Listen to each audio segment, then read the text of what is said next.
আমরা বুঝতে পারছি না কেন আমাদের মৃত্যু আমাদেরকে অভিশপ্ত থেকে বাঁচান, আমাদেরকে অভিশপ্ত থেকে বাঁচান। আপনি আমাদের অভিশাপ দেবেন না। আমরা মর্তলোকে যেতে চাই না।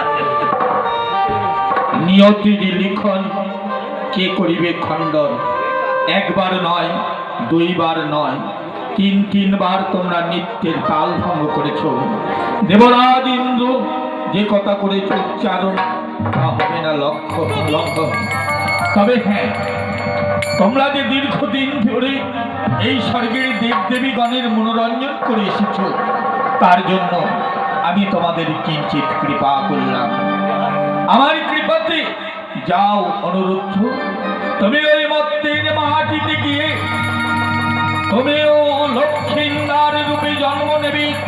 ওই চাঁদ বেনের পত্নী সরকার উদরে। উষা, বলুন প্রভু, বলুন। শোনো উষা, তোমাকেও মর্তের মাটিতে যেতে হবে। তুমি যাবে বেহুলা রূপে। ওই নিখানি নগরে সাইবেরি সৌদাগরের ঘরে তুমি বেহুলা রূপে জন্ম নেবে।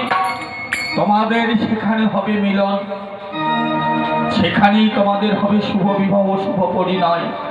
তারপর যেদিন তোমরা অভিশাপ মুক্ত হবে, সেদিন পুনরায় ফিরে আসবে এই স্বর্গের দেব সভায়।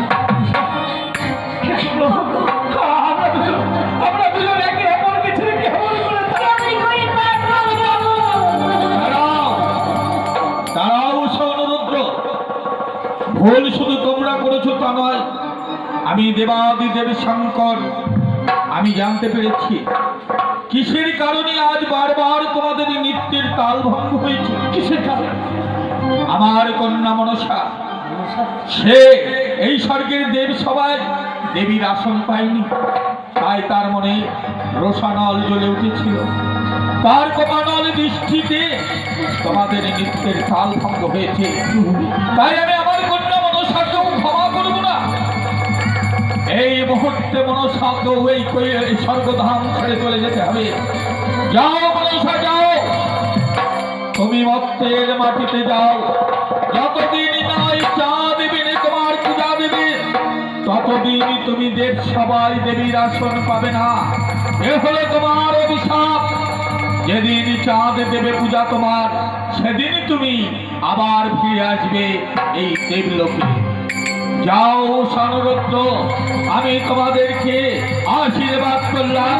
সমস্ত দেব দেবীগণ তোমাদের প্রাণ ভরে আশীর্বাদ করলো। তোমরা মর্তের মাটিতে করে গমন। আমি তোমাকে ছেড়ে কেমন করে থাকবো বলতে পারো? চাঁদ কি কখনো জ্যোৎস্নাকে ভুলে থাকতে পারে? আমি ভুলে থাকতে পারি না, তেমনি যে আমি তোমাকে ভুলে থাকতে পারবো না।